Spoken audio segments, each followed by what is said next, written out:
केरल में टुडेज चाणक्य का सर्वे जो आ रहा है एग्जिट पोल, वो थोड़ा चौंकाने वाला है। टुडेज चाणक्य के मुताबिक केरल में बीजेपी को सीटें जरूर कम मिलेंगी, लेकिन वहां बीजेपी किंग मेकर की भूमिका में हो सकती है। ज्यादातर एग्जिट पोल्स की तरह टुडेज चाणक्य ने भी दावा तो यही किया है कि केरल में इस बार यूडीएफपी अलायंस की सरकार बन सकती है, लेकिन बहुमत के आंकड़े तक वो शायद ना पहुंचे। 140 सीटों में से लेफ्ट एलडीएफ को 10 साल सत्ता में रहने के बावजूद 64 सीटें तक मिल सकती हैं, यूडीएफ को 69 सीटें मिल सकती हैं और बीजेपी 7 सीटें जीत सकती है। और मेजॉरिटी नंबर जो है 71 का, उससे कुछ पीछे जाके यूडीएफ शायद छूट जाए। तो अगर ऐसा होता है तो एक नई कहानी खुल जाएगी। फिर अब बीजेपी के पास अगर ये अधिकार होगा या बीजेपी के पास जो है वो चाबी होगी, तो ये ताला तो दोनों का नहीं खुलने वाले। फिर क्या होगा उस चुनाव में, ये भी बड़ा इंटरेस्टिंग हो जाएगा। लेकिन बीजेपी को अगर ऐसा कोई नंबर मिलता है तो वोट 5 का भी अगर सर्वे है तो दिखा दे जी। वोट 5 का केरल का सर्वे, इसमें यूडीएफ को 70 से 80 सीटें मिलने की बात कही गई है, एलडीएफ को 58 से 68। तो ये क्लियर विक्ट्री यूडीएफ की दिखा रहे हैं। तो एक ये सिनारियो बात करने लायक बचा हुआ है कि बीजेपी अगर हंग असेंबली करा दे किसी तरीके से, तो फिर स्टेट में क्या होगा सर? मुझे तो नहीं लगता है कि हंग असेंबली वहाँ पर होने जा रहा है, बट इस सर्वे को यदि मान लेते हैं और उसके आधार पर आकलन करते हैं तो भारतीय जनता पार्टी के लिए पॉलिटिकली किसी के साथ भी जाना ठीक नहीं, पॉसिबल ही नहीं है भाई। वाम दल के साथ वो जा नहीं सकते हैं, वैचारिक अधिष्ठान है कि लड़ाई वहाँ के साथ जा सकते हैं जम्मू कश्मीर में, यहाँ लेफ्ट के साथ नहीं जा सकते। ये सवाल जो है ना, ये सवाल उन लोगों से ही पूछिएगा। हमसे पूछेंगे तो हम कहेंगे कि वो बहुत ही घटिया आपको दो में से एक चुनना होता तो किस पे जाते? मैं पहले इनका भी उत्तर दे दूं। महबूबा के साथ जाना एक बहुत ही गलत निर्णय था, भारतीय जनता पार्टी को नहीं जाना चाहिए था। मैं उसी प्रकार से इसे लेता हूं जैसे मुलायम सिंह यादव को जो है वो सुन लीजिए आप, मैं तो अपना आकलन मैं तो अपनी मन की बात कर रहा हूं। मुझे उतनी ही पीड़ा हुई थी महबूबा के साथ जाना है, क्योंकि मैं ये अच्छी तरीके से जानता हूं कि महबूबा जो है वो पाकिस्तान की प्रॉक्सी की तरह ही है।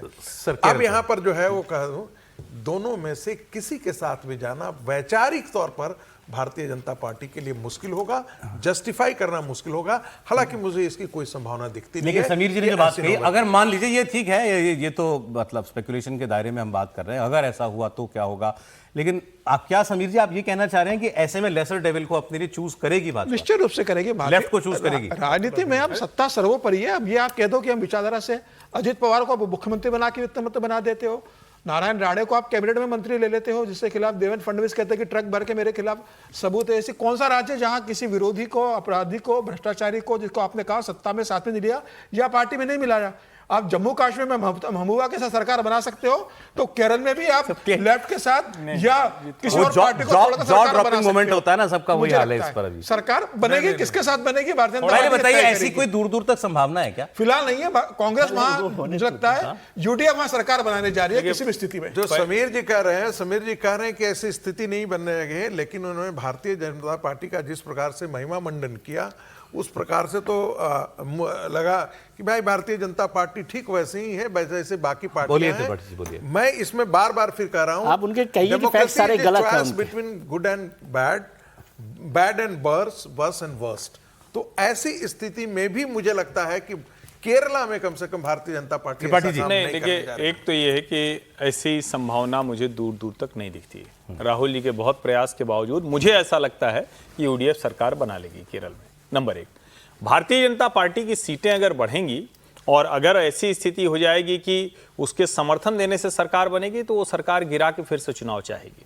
दूसरा एक तरीका है कि वो खुद को आउट कर ले, और कई बार मतलब हम लोग बहुत आगे जा रहे हैं ये हालांकि, लेकिन दूसरा एक तरीका है कि अगर दोनों है तो सरकार ऐसे चलती रहे कि हमेशा डर में रहे, और वो जिसको कहते हैं ना कि वो एब्सेंट कर जाए या दूसरी चीजें करे, लेकिन समर्थन नहीं देगी। एक चीज मैं जरूर कहूंगा, महबूबा के साथ सरकार बनाने के दूसरे कई कारण हैं जिस पे आलोचना हो सकती है, लेकिन भारतीय जनता पार्टी ने उसका किस तरह से उपयोग किया, मुझे लगता है कि उस पर भी बात होनी चाहिए। ठीक बात है महबूबा के साथ, महबूबा बिल्कुल पाकिस्तान की प्रॉक्सी जो प्रोफेसर साहब ने कहा, मैं उससे लगभग सहमत हूं, क्योंकि वो यही काम करती रही। वो तो आतंकवादी उसके बहुत नजदीकी रहे, लेकिन भाजपा ने उसका उपयोग करके पूरी तरह से महबूबा आज कहां है ये भी जान रखिए, और बीजेपी की सरकार भी बनी। अरे अखिलेश यादव से लेकर राहुल गांधी सब एक दावा कर रहे थे और उनका वो दावा सही साबित हुआ।